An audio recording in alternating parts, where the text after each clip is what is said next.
Depuis sa création au sein du palais universitaire en 1884, ce que l'on connaît sous le nom de musée des moulages a beaucoup évolué.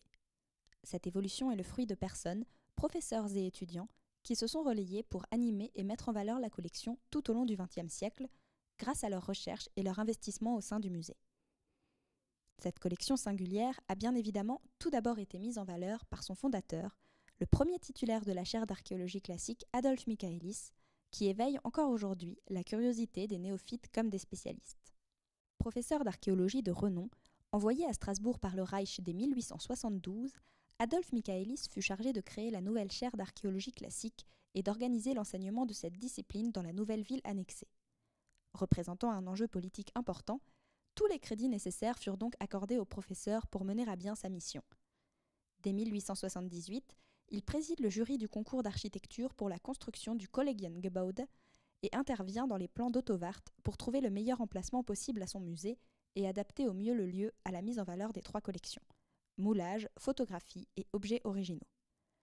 Le musée fut donc organisé selon deux grands principes, le principe chronologique et le principe de mobilité. Ces derniers donnaient une cohérence à l'ensemble et donnaient au professeur la possibilité d'adapter la muséographie à ses cours. Placés devant des murs rouges pompéiens et éclairés par une seule source de lumière, horizontale ou zénitale selon les salles, les œuvres étaient mises en valeur de manière singulière. Elles étaient organisées selon une muséographie très chargée qui rappelait les cabinets de curiosité en phase avec les musées scientifiques de l'époque. Destiné principalement à un public universitaire, n'importe qui pouvait à l'époque prendre les clés à l'accueil du bâtiment et visiter le musée, dont un avant-goût était présenté sur les corniches de l'aula du Kollegiengebäude. Cette période faste dura jusqu'au départ de Michaelis, mais s'arrêta véritablement lors de la Seconde Guerre mondiale, au cours de laquelle les œuvres furent remisées au rez-de-jardin du palais universitaire. Après cette période faste, puis le déplacement des œuvres du premier étage au rez-de-jardin, ordonnées rapidement de manière chronologico-thématique, mais majoritairement entassées dans les caves du bâtiment, la collection connut un abandon significatif, puis une redécouverte considérable à partir des années 1970. Alors dispersées dans les caves, entre les lampes anciennes, les tableaux et les vieux fourneaux à charbon, les œuvres étaient considérées comme du matériel encombrant. Rapidement, la décision fut prise par le maire du palais de l'époque de jeter toutes ces statues sans intérêt. Arrêté par le professeur d'archéologie classique Gérard Sibert en 1978, qui voyait en cette collection un joyau historique inestimable, cette décision fut abandonnée, marquant le point de départ des tentatives de sauvetage de la collection. Les professeurs Sibert et Baumler utilisèrent alors le musée comme support de leurs cours sur la sculpture grecque. L'investissement des professeurs et étudiants à cette époque mena à l'obtention d'une subvention de la part de la région Alsace au début des années 1980, destinée à la restauration des œuvres de la collection.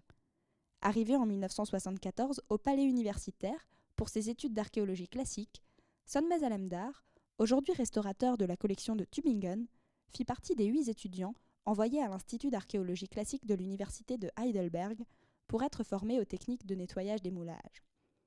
Passionné par ce projet qui donna un nouveau souffle à la collection, il prit part à la récupération des différents moulages dispersés dans toutes les caves du palais universitaire, à la création d'un atelier de restauration, ainsi qu'au démarrage d'un inventaire et à la réalisation de photographies pour compléter ce dernier. Travaillant dans le local de l'ancien transformateur électrique du bâtiment, l'équipe a pu restaurer un nombre considérable d'œuvres sous l'œil averti du secrétaire général de l'université, très intéressé par les travaux à l'époque. Ce nouvel essor donna lieu à 3 expositions, en 1986 et 1991, ayant pour sujet les moulages de l'université, les dieux, héros et sages de la Grèce, ainsi que le centenaire des fouilles de Delphes, lors duquel une reconstitution du trésor de Sipnos en taille réelle avec ses moulages avait été réalisée. Alain Domas, logisticien du palais universitaire depuis 1975, a également pris part aux travaux en compagnie de Lucien Braun et Jean-Jacques Super, et témoigne également de l'autre facette de la redécouverte de la collection. En effet, de nombreuses statues et statuettes ont disparu après la mise en lumière de la collection, notamment lors des révoltes étudiantes de 1968, 1973 et 1978. En effet, les portes actuelles n'existant pas à l'époque, la collection était alors accessible à tout le monde et non protégée.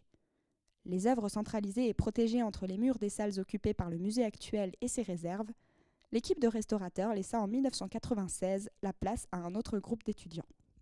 C'est en 1998, à l'époque, Jean-Christophe Douin, qui était président de la RTC, l'Association des étudiants en histoire de l'art, qui est allé trouver M. Sibert pour lui dire que c'était dommage finalement que personne ne voyait cet endroit qui était toujours fermé, hormis quelques TP. Il nous a fait confiance et on a commencé. À l'époque, moi, j'étais que simple membre actif de la RTC. Après, je suis devenu président et rapidement, j'ai pris la tête de l'équipe qui a d'abord rangé. Ici, il fallait ranger pour une simple raison, c'est qu'il y avait encore l'éclairage de Demargne de l'époque. Donc là, on est après en 49. Hein. Et les 3/4 des ampoules étaient cassées.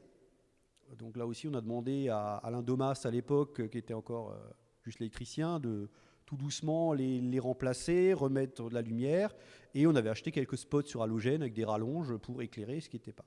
Ce qui fait que je crois la première fois qu'on a ouvert, on a dû ouvrir 2 travées qui étaient les moins encombrés. Et petit à petit, on a repoussé, on a rangé. Donc on a pas mal délesté ici cet espace. Par contre, du coup, on a forcément beaucoup encombré, ce qui aujourd'hui fait office de réserve. Alors, la première rencontre, ça a été Solnez, hein, forcément, que Gérard Sibert nous a présenté, qui nous avait formés, je pense, comme vous, à la restauration. Il y avait un peu déjà à cette époque-là un passage de relais entre la première équipe et la deuxième. Et ensuite, effectivement, quelque part de redonner un peu vie à ce lieu avec des moyens finalement très modestes. L'idée qu'on avait eue, c'est de se dire restaurer des œuvres pour les remettre dans cette cave sale où la poussière tombe très régulièrement du plafond, c'était contre-productif. Nous, l'idée, c'était de trouver un local. Et une fois qu'on a le local, le temps de faire les travaux dans ce local pour l'aménager, on aurait alors là eu la plage de temps pour restaurer la collection et donc d'emmener dans le nouveau local une collection restaurée et propre. L'implication de ces étudiants et professeurs séduit peu à peu l'administration du palais universitaire et l'université, qui fut de plus en plus sensible à la cause du musée et l'est encore aujourd'hui.